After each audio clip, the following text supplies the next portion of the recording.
하나님 말씀 고린도후서 2장 5절에서 11절입니다. 고린도후서 2장 5절에서 11절까지 교독하겠습니다. 오늘은 9월 12일 목요일 아침입니다. 9월 12일자 본문 고린도후서 2장 5절에서 11절까지.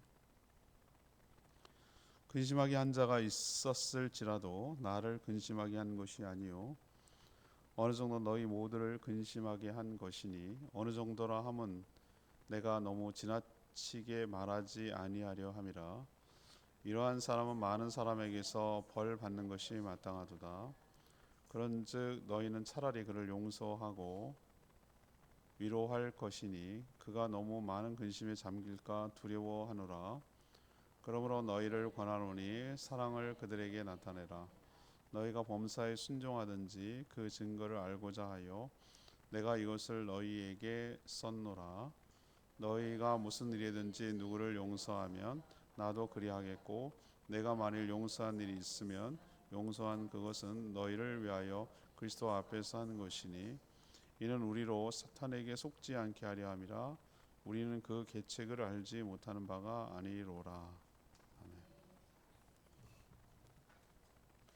사도 바울은 고린도 교회에서 근심하게 한 자를 권징하는 것이 마땅하다고 말합니다. 교회를 힘들게 했기 때문입니다. 그러나 충분히 징계를 했으면 이제는 위로하고 용서하라고 말합니다. 그래서 그리스도의 사랑을 알게 하라고 권하죠. 회개한 자를 용서하는 것은 주 안에서 하는 것이고 또 사탄의 계책에 넘어가지 않게 하려는 그런 의도입니다. 사단은 계속해서 원수로 지내게 하는 것이 목적이기 때문이죠. 오늘 질문은 교회에서 권징을 어떻게 해야 합니까? 교회에서 권징을 어떻게 해야 합니까? 이것이 오늘 질문이 되겠습니다. 먼저 5절 6절 말씀입니다. 교회에서 권징은 반드시 필요하다라는 것을 우리에게 가르쳐 줍니다.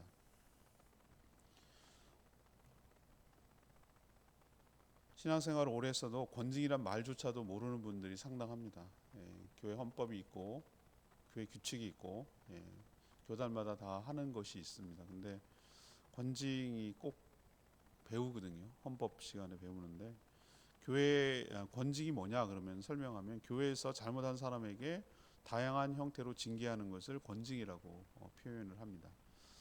다양하게 있습니다. 근신하게 하거나 예를 들면 성찬을 받지 못하게 하거나 심하면 출교도 하는 경우가 있습니다. 하지만 요즘은 교회 권징이 완전히 완전이라고 말하기는 거의 사라져 버렸어요. 뭐라고 얘기를 하면 그렇지 않아도 뭐 권징은커녕 무슨 얘기만 해도 딴 데로 가면 되지 뭐 여기만 교회야 이런 식으로 하기 때문에 옛날에는 딴 교단이 이렇게 나뉘어지고 뭐 딴 데로 받아주지 자체를 않았어요.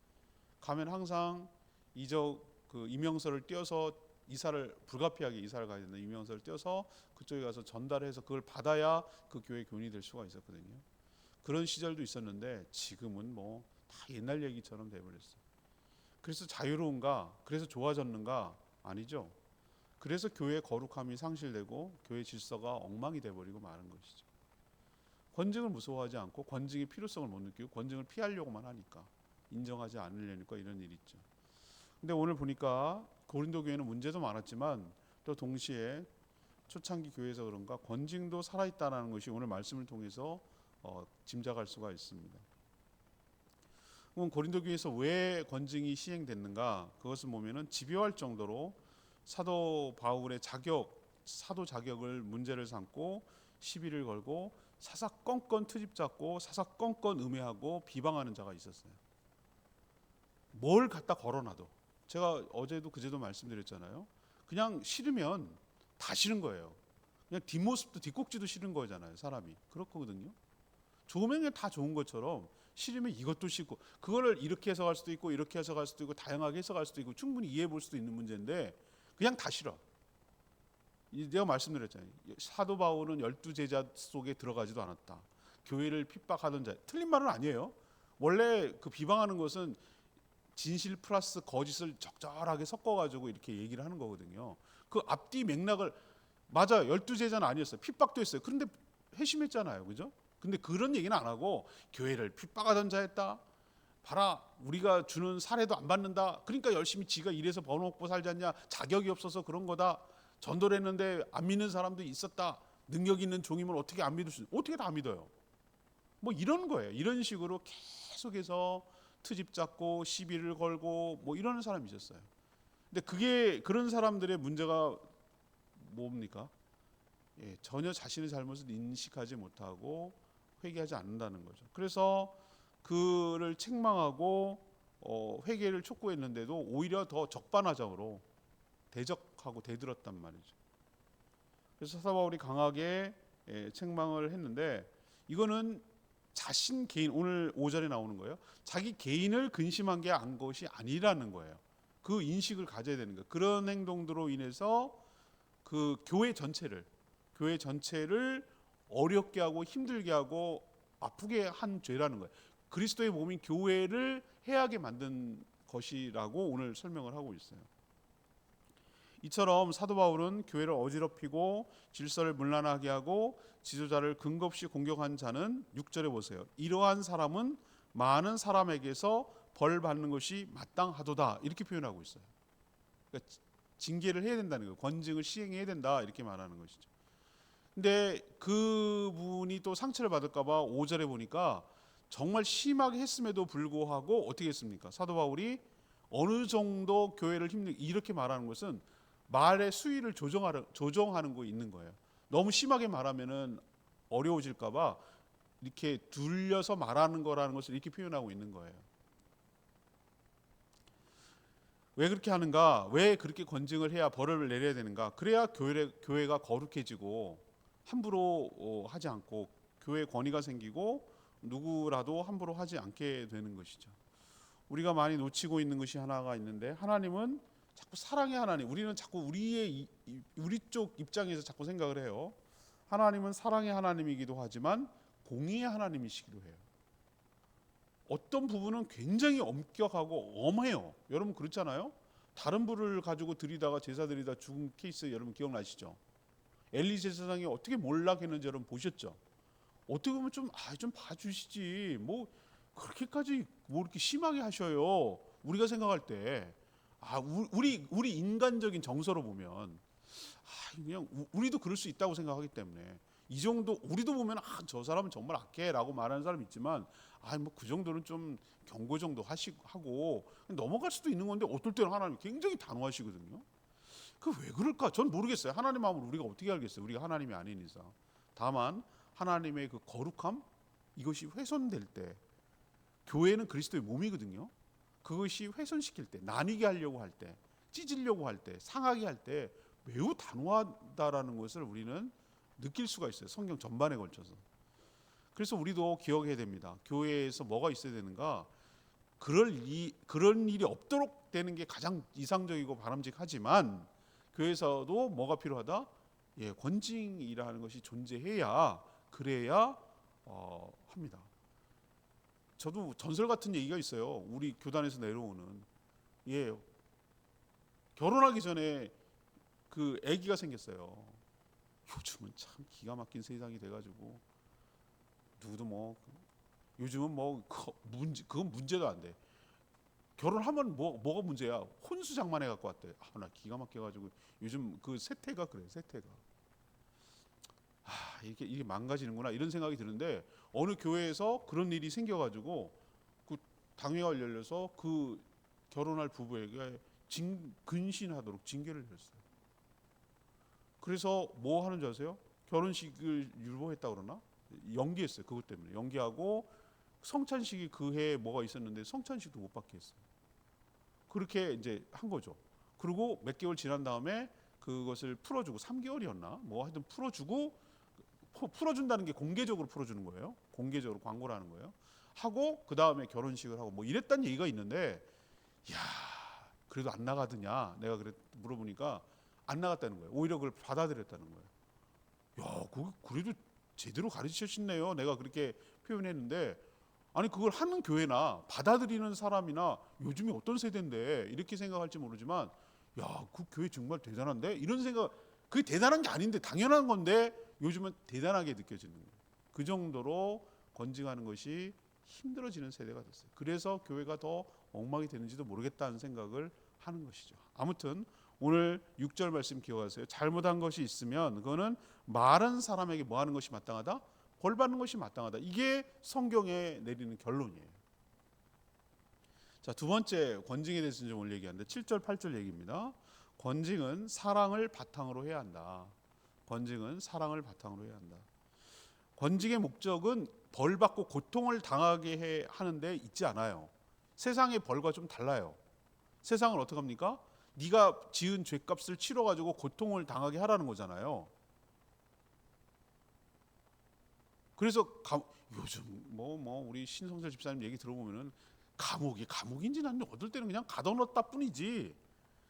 내가 보니까 거기 안에서 자본주의 논리에 따라서 돈만 있으면 여러 가지 사 먹기도 하고 아주 그냥 세상 물론 움직이지 못하고 어디 못 간다는 것 뿐이지. 나 같은 사람 나돌아다니는 것도 좋아하지 않고 그런 사람들은 있을만 하겠다 이런 생각도 들어요. 어떨 때는 그냥 규칙적으로 밥 주지 하지 이렇게 하잖아요. 그런데 지금 이 시대에도 싱가포르는 아주 무섭습니다. 싱가포르 여러분 들으셔보셨어요? 싱가포르에 일본인하고 한국인인데 40대인가 50대가 거기 갈렸어요. 무슨 그 성폭행을 한 사람이 이제 잡았어요. 근데 몇 년을 벌을 내리는지 몰라. 그거 무서워요. 근데 그게 무서운 게 아니라 태형을 가해. 태형. 여러분 태형이 뭔지 알아요? 곤장 치는 거. 곤장 치는 거. 요즘 이 시대에 여러분 모르셨구나. 곤장 치는 시범을 하는 걸 봤거든요. 제가 입이 이렇게 떡 벌어져요. 너무 무서워요.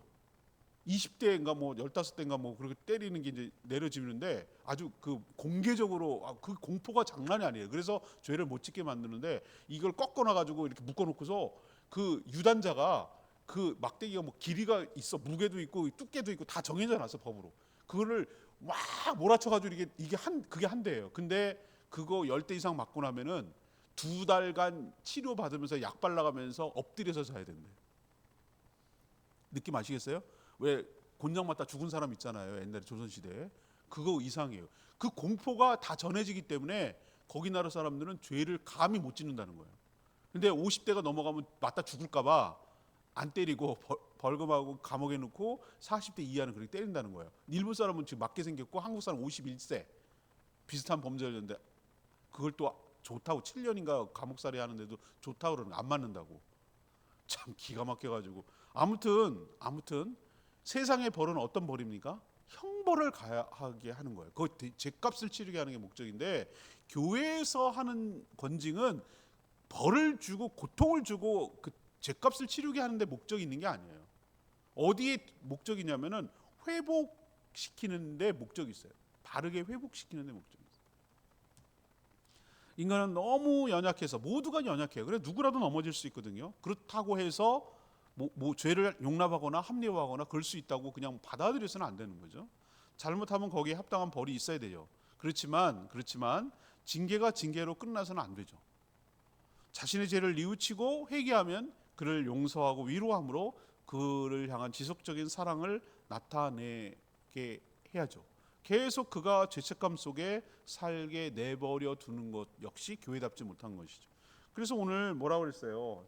6절 7절 보면은 그를 용서하고 위로하라고 얘기하잖아요. 충분히 징계가 끝나면은 그렇게 하라는 것이죠. 하나님께서도 원수를 대할 때는 무서운 심판을 내려서 끝장을 내려 하시지만 사랑하는 백성들이 잘못할 때는 징계를 하셔서 깨닫게 하시고 또 자기의 잘못을 뉘우치면 용서해 주시거든요. 징계를 다시 회복하는 데 목적을 두고 있기 때문에 그래요. 권지는 건 마찬가지예요. 그래서 사도 바울은 오늘 뭐라고 합니까? 근심하게 했던 자가 충분히 근신하고 회개했으면 그를 다시 뭐하고 용서하고 다시 공동체 안에서 관계를 맺고 더불어서 살 수 있게 하라라고 지금 권면하고 있어요. 여기서 우리가 알 수 있는 것은 뭡니까? 권징에는 뭐가 바탕에 깔려 있다는 것이죠. 그 사람을 망신 주고 형벌을 가하고 그 사람을 그런 게 목적이 있는 게 아니라 그 사람의 잘못을 뉘우치게 할 기회를 주고 회개할 기회를 주고 다시 돌이켜서 전보다 고침받고 새롭게 되어서 다시 건강한 교회의 공동체 일원으로서 살아갈 수 있도록 기회를 주는데 목적이 있는 것이지 그 사람을 괴롭히고 힘들게 하는데 목적이 있는 것은 아니다. 모든 것이 그렇지만, 성경의 원리가 그렇지만 모든 일에, 특히 권징까지 포함해서 어떤 일을 할 때 사랑을 밑에 깔고 바탕을 깔고 어떤 일을 해야 된다라는 것이 오늘 성경의 결론입니다. 세 번째, 9절에서 11절까지 말씀. 사탄의 계책에 넘어가면 안 된다. 사탄의 계책에 넘어가면 안 된다. 이게 세 번째 얘기예요. 사도 바울은 9절에 보니까 고린도 교회 성도들에게 자신이 한 권면에 순종하는지, 이렇게 너희들이 용서하고 다시 받아줄 건지 내가 보겠다고 순종하는지 여부를 알려고 편지를 썼다라고 오늘 얘기를 하고 있거든요. 이 말은 자신의 권명대로 교회를 근심하게 하던 자를 징계하고 또 회개하면 용서했는지 확인하려고 한다라는 그런 뜻이에요. 우리가 잘 아는 대로 예수님 말씀이에요. 마태복음 18장 18절에 뭐라고 그랬습니까? 땅에서 매이면 하늘에서도 매이고 땅에서 풀면 하늘에서도 풀린다고 그랬어요. 교회의 권위가 굉장해요. 교회 공동체, 여기서 땅이라고 말하는 교회를 말하는 거예요. 교회에서 어떤 것을 묶어버리면 하늘에서도 묶인다는 거예요. 여기서 풀면 하늘에서 풀리는 거예요. 그거 굉장히 이게 중요한 얘기예요. 여기서 묶이는 거 여러분 굉장히 조심하셔야 돼요. 상관없어. 아니, 상관없는 게 아니에요. 여기에서 내가 어떤 거든지 묶여버리잖아요. 막히고 묶이고 이러면은 하늘에서 똑같아요. 여기에 풀려야 돼요. 그래야 하늘에도 풀려요. 우리가 하는 일이 굉장히 중요하다고요. 그래서 여러분 묶는 일을 하지 말아야 돼요. 서로 관계 깨는 일 하지 말아야 돼요. 망가지게 하는 일, 상하게 하는 일 하지 말아요. 그게 하늘에서도 그렇게 된다. 여기서 풀어야 돼요. 용서하고 풀고 화해하고 이렇게 해야 하늘에서도 풀린다고 오늘 얘기를 하고 있거든요. 마찬가지예요. 교회에 천국 열쇠를 주셨다는 거예요. 권위가 있어요.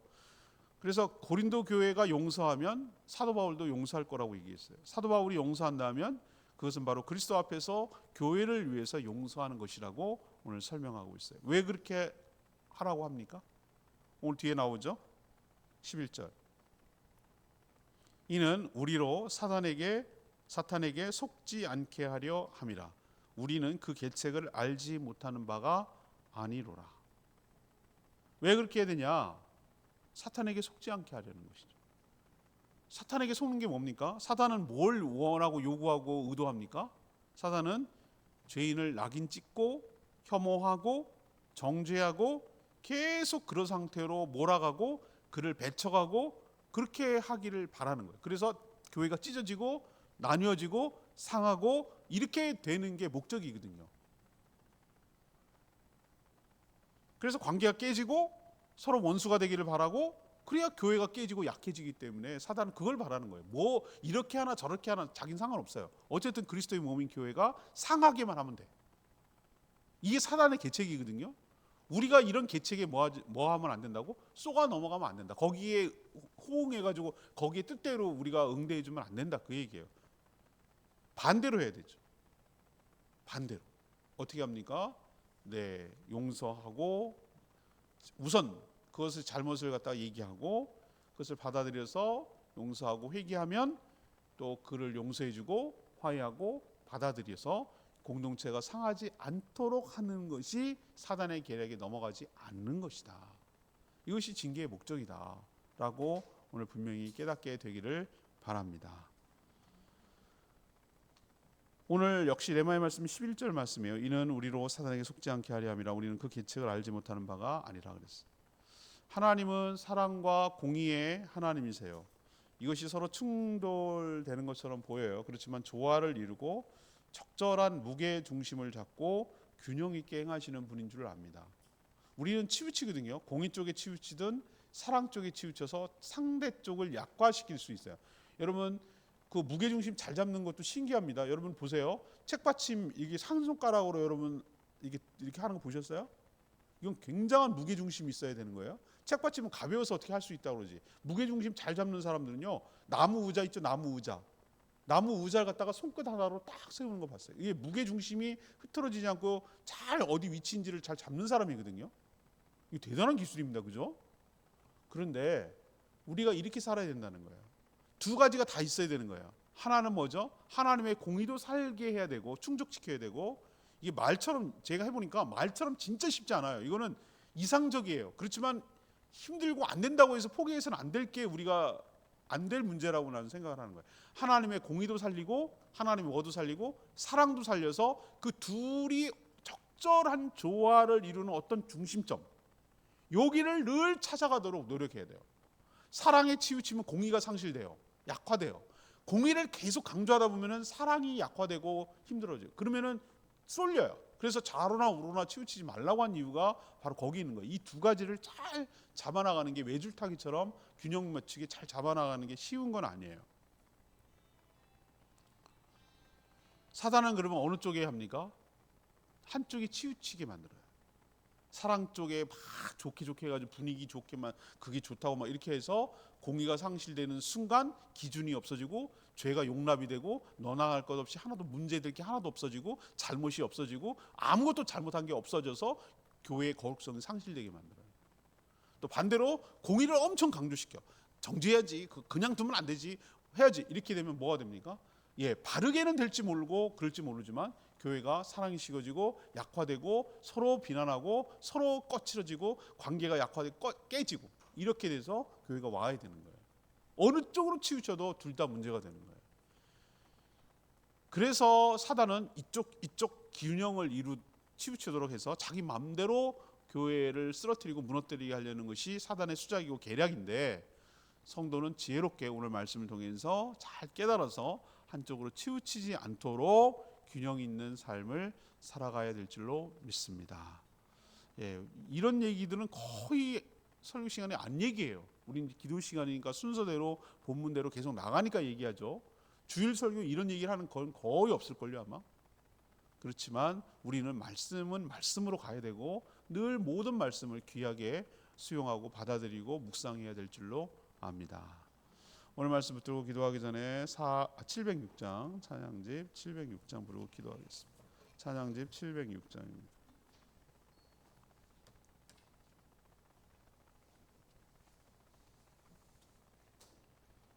보소서 주님, 나의 마음을 706장 다 같이 부르고 기도합니다.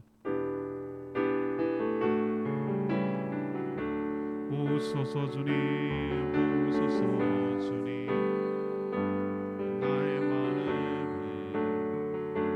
선한 것 하나 없습니다. 그러나 내 모든 것 주께 드립니다. 사랑으로 바르시고 날 새롭게 하소서. 주님 마음 내게 주소서. 새 아버지 주님 마음 내게 주소서. 나를 향하신 주님의 뜻이 이루어지도록 주님 마음 내게 주소서. 내게 사랑을 가르치소서. 당신의 마음으로 용서하게 하소서. 주의 성령 내게 채우사 주의 길 가게 하소서. 주님 당신 마음 주소서. 주님 마음 내게 주소서. 내 아버지 주님 마음 내게 주소서. 나를 향하신 주님의 뜻이 이루어지도록 주님 마음 내게 주소서. 오늘 교회 건징에 대해서 얘기했는데요. 우리가 알아야 될 것은 교회 건징이 살아있어야 된다. 그래야 교회의 거룩함이 유지된다. 그렇지만 교회 건징의 목적은 뭐죠? 사랑이 바탕이 있어야 된다. 그리고 세 번째는 우리가 기억해야 될 것이 건징을 바르게 행함으로 회복시키는 데 있어야 되지, 배척하고 정죄하고 사단의 계략에 넘어가는데 우리가 이용돼서는 안 된다. 사단은 교회를 찢고 해하려고 하는 것이다. 그래서 우리가 하나님의 사랑과 하나님의 공의를 균형 있게 치우치지 않게 우리가 살아가도록 노력해야 된다. 건증뿐만 아니라 모든 삶에 있어서 그래야 된다라는 교훈을 우리는 얻게 되는 것이죠. 우리가 그래서 매일매일 묵상해야 되는 이유가 우리가 어떻게 살아가야 되는지 말씀 속에서 지혜를 얻게 되는 것이죠. 이렇게 살게 해달라고 주여 외치며 기도하겠습니다. 주여 하나님 오소서. 주님 나의 마음이 서는 것 하나 없습니다. 그러나 내 모든 것 주께 드립니다. 사랑으로 받으시고 날 새롭게 하소서. 주님 마음 내게 주소서. 내 아버지 주님 마음 내게 주소서. 나를 향하신 주님의 뜻이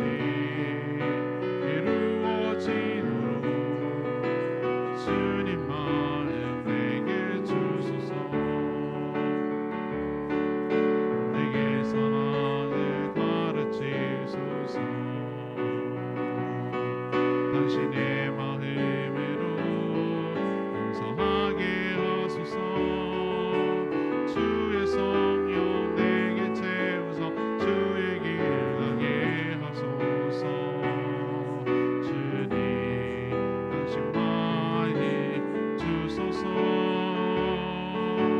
주님 마음 내게 주소서. 내 아버지 주님 마음 내게 주소서. 나를 향하신 주님의 뜻이 이루어지도록 주님 마음 내게 주소서.